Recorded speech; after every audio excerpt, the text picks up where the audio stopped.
quando eu falei de uma forma dual para provocar mesmo. Assim, uma disposição interna, uma disposição externa.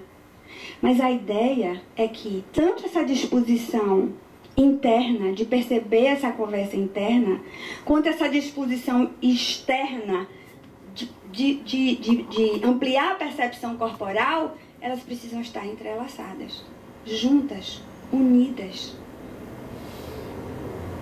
Porque isso amplia a minha capacidade de viver o que está acontecendo aqui e agora. A ação. Uma ação conectada com o que eu quero para o mundo, como eu quero estar no mundo.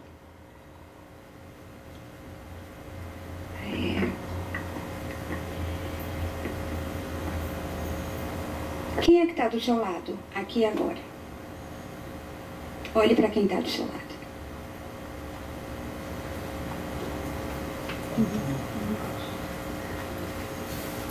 Você já tinha percebido quem estava do seu lado? Você já tinha... As pessoas que se conhecem, as pessoas que ainda não se conhecem. Olhe para o seu lado. Esteja presente, olhando para o seu lado.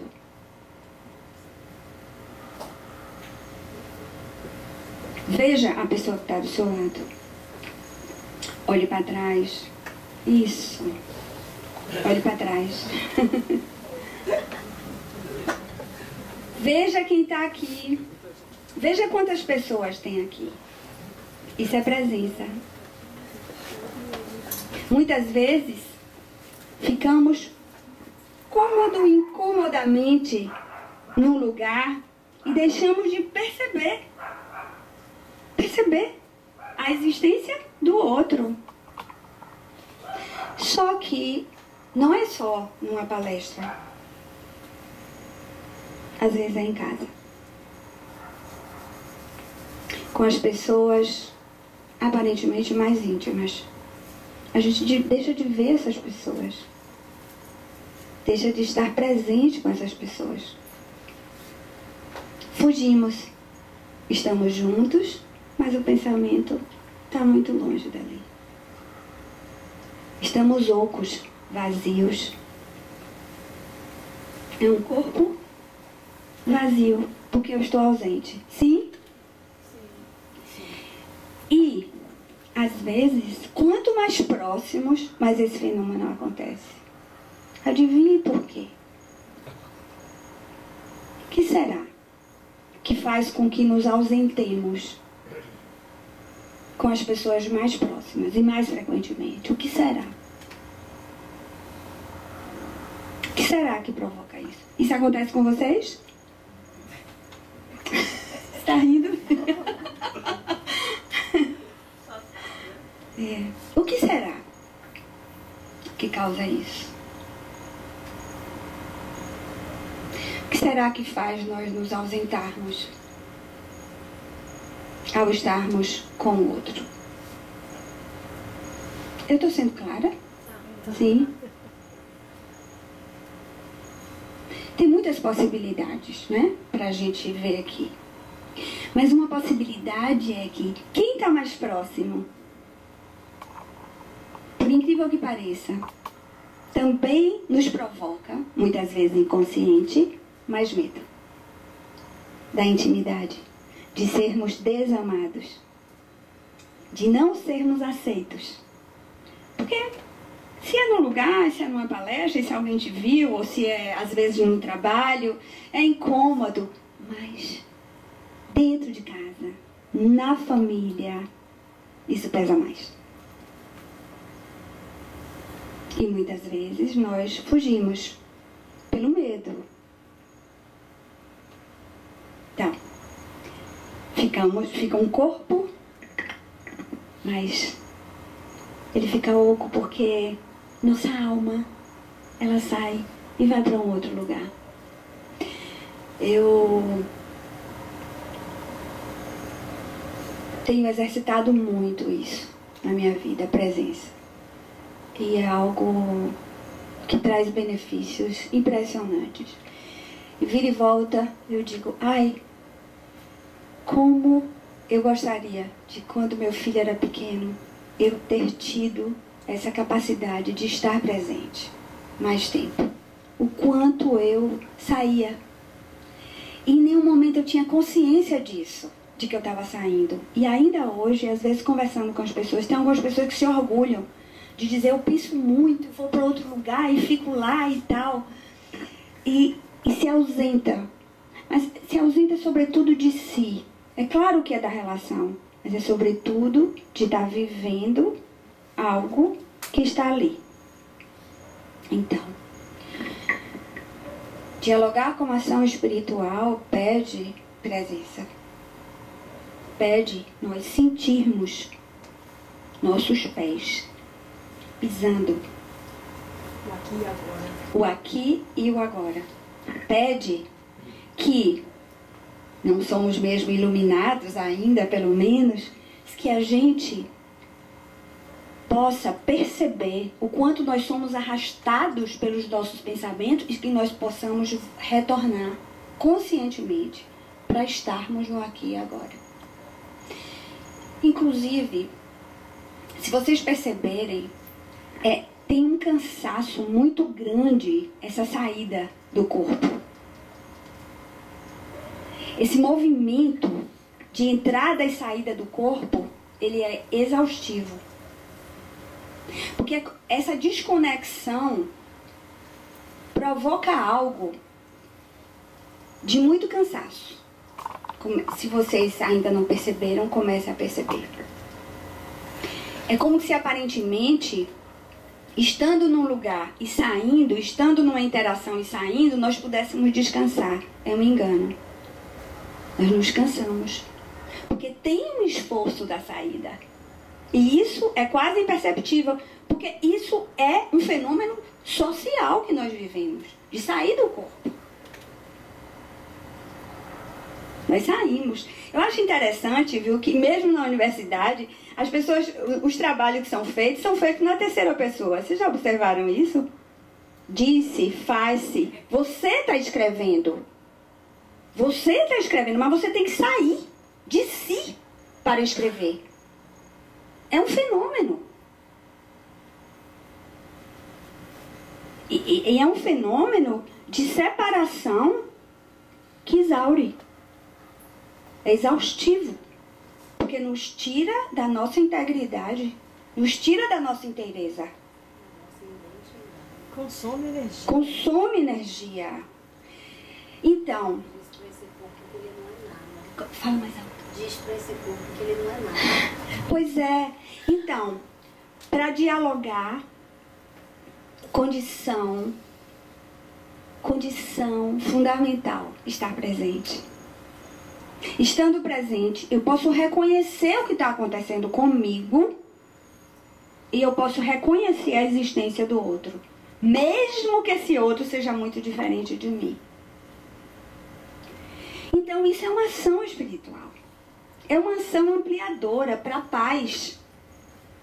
Nós nos encorajarmos. A Raimundo estava falando de agir pelo coração, né? E eu lembrei novamente, né, que a coragem é agir, o agir do coração.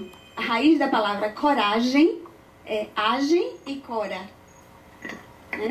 Vocês já devem conhecer isso, mas vale a pena. Coragem.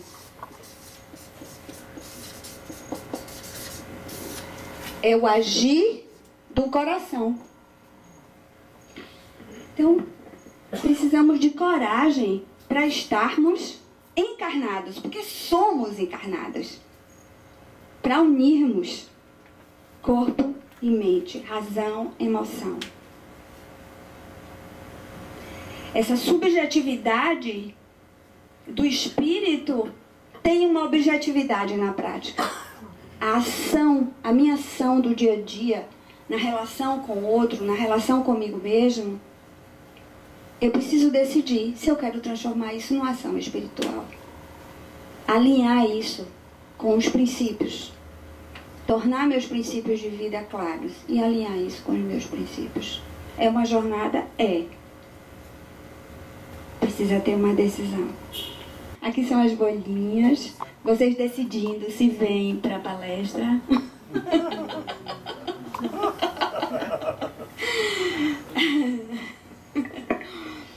Então, voltando um pouquinho sobre as nossas bolhas, né?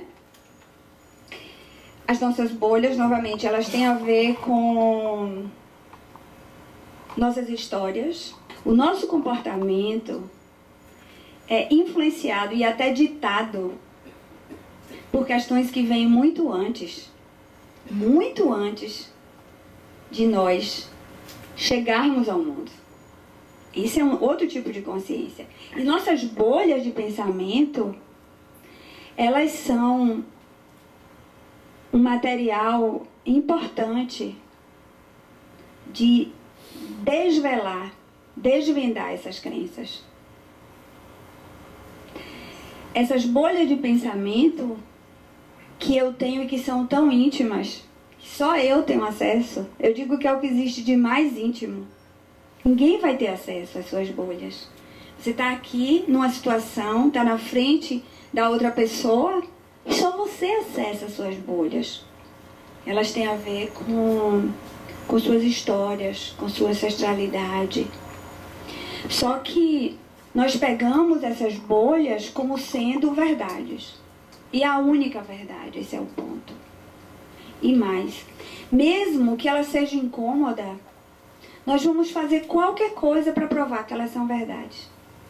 Sobretudo nas situações conflituosas. Nas situações em que nós lemos como sendo ameaçadoras. Faz sentido isso para vocês, gente? Então, nós tendemos a considerar que nossas bolhas, que são nossas crenças, são a verdade. A verdade é óbvia. As bolhas não são as crenças. São crenças. São crenças, mas não são as nossas crenças, né? São também suas crenças. Também suas crenças. São crenças sociais, são crenças que você já traz e são crenças que você incorpora como parte da sua identidade. A gente ainda diz, eu sou assim. E me agarro a isso como sendo a única verdade. E nós acreditamos que nossas crenças ainda se baseiam em dados reais. E nós consideramos que os dados que nós selecionamos para ver são dados reais. Então, aqui e agora, que dados vocês pegam e selecionam? Aqui e agora. O que é que vocês estão selecionando? Vocês podem selecionar uma frase que eu estou dizendo, ou vocês podem selecionar um gesto, ou vocês podem selecionar algo do seu vizinho, ou um fenômeno, ou da natureza, ou o vento, mas vocês estão sempre selecionando algo. O ponto é que eu tenho milhares de possibilidades de selecionar, aprender impressões sensoriais. Como ser humano, eu tenho uma capacidade imensa. Aliás, o americano adora isso, né? Tem uma pesquisa que diz que nós somos capazes de aprender 10.000 impressões sensoriais por segundo. Sabe lá o que é isso? Ou seja, temos capacidade, como ser humano, de chegar aqui, percebermos o brilho dali, daquela palmeira, a cor verde, a textura, o cheiro, o gosto, a temperatura, o que você imaginar. 10.000 por segundo. Só que nós nos fixamos em algumas. Pensamos inconscientemente, a maior parte do tempo. Pensamos isso, nos fixamos e tendemos a tomar como verdade. Ou seja, quando eu chego num lugar, quando eu estou interagindo com alguém, eu tenho um processo de escolha inconsciente de me fixar em alguns dados que eu seleciono também inconscientemente. Agora, eu posso fazer isso de uma forma consciente. Quando eu percebo que eu seleciono algo, e esse algo novamente tem a ver comigo, tem a ver com minha história, tem a ver com o que está acontecendo naquele momento e com o que aconteceu para trás. Eu preciso saber que eu seleciono esse dado. Então pensem vocês numa situação de conflito. O que a gente seleciona? Quando você está junto de alguém que você está numa situação mais tensa, o que é que você seleciona dessa interação? E como você pode tornar isso consciente de que você está selecionando algo?